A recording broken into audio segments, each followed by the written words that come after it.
Hello, everybody, and welcome to Story Time with me, Miss Anna. So lovely to have you all here. Today's story is by one of my all-time favorite children's storybook authors, the late Jill Murphy. I've read Peace at Last before and Whatever Next, and this one is called Just One of Those Days by Jill Murphy.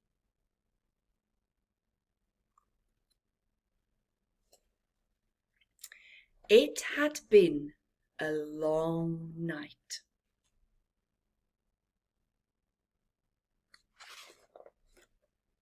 So, Mr. and Mrs. Bear woke up late.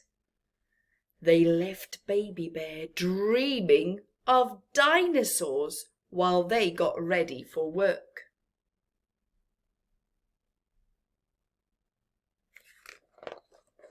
Then they woke Baby Bear and got him ready for nursery, which took even longer than usual.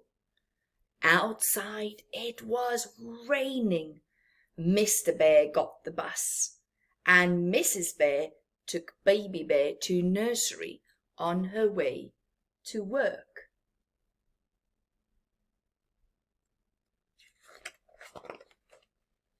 Nursery had already started by the time they got there.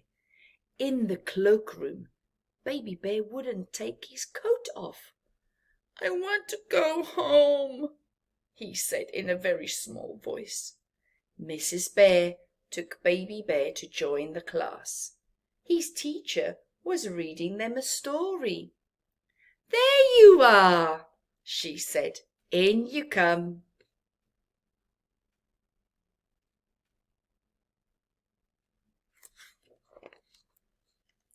After the story, Baby Bear saw that someone else was playing with his best dinosaur.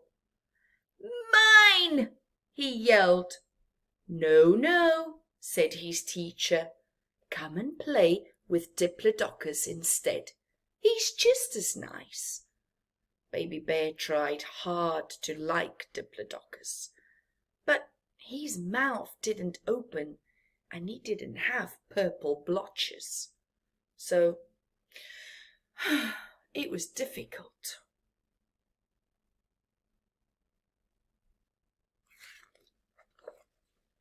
At work, Mrs. Bear sat on her glasses, and Mr. Bear spilled coffee all over an important pile of papers. At nursery, when it was lunchtime, someone else got the red cup. The water didn't taste as nice in the green one. At work, Mr. Bear didn't have time for lunch. He was too busy reprinting all the messed up papers, and Mrs. Bear fell asleep halfway through her blueberry muffin. Oh my goodness! It's the one thing after the other. At nursery, after lunch, they did painting, which was nice, but someone else had used all the purple paint. Then they did cooking, which got a bit messy. And then they did dancing, which got a bit tricky.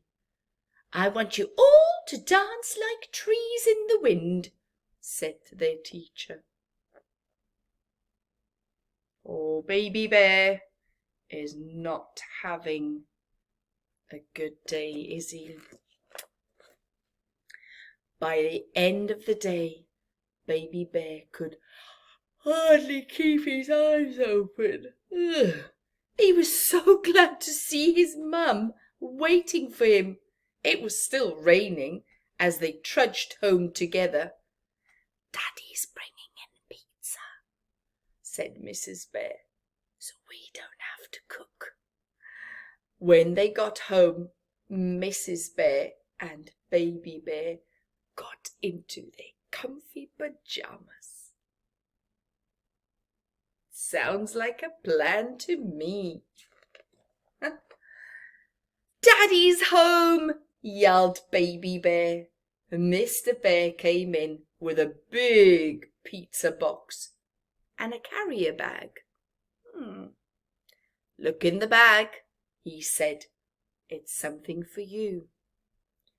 Baby Bear dived into the bag and brought out a T-Rex.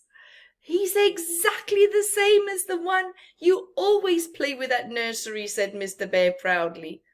I saw him in a shop window and I thought you might like to have one of your very own. Ah, what a thoughtful dad.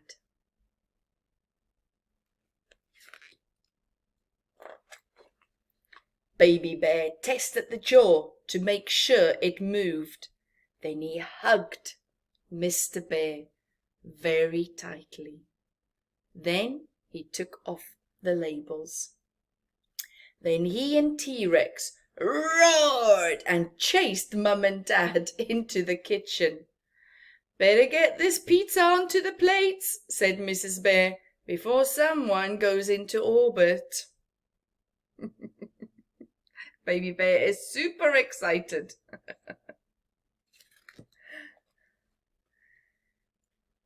How was work? Asked Mr. Bear as they made their way to the sofa with their pizza. Not brilliant, said Mrs. Bear. How about you? Not brilliant, said Mr. Bear. I think it was just one of those days. Never mind, said Mrs. Bear. We can have a better one tomorrow. Why don't we all go to bed early? Good idea, said Mr. Bear. I'll do the bedtime story.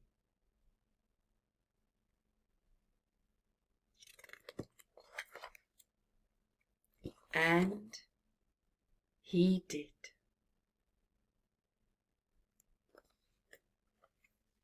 The end. I hope you enjoyed that story with your family. Have a lovely evening, and I'll see you next time. Bye.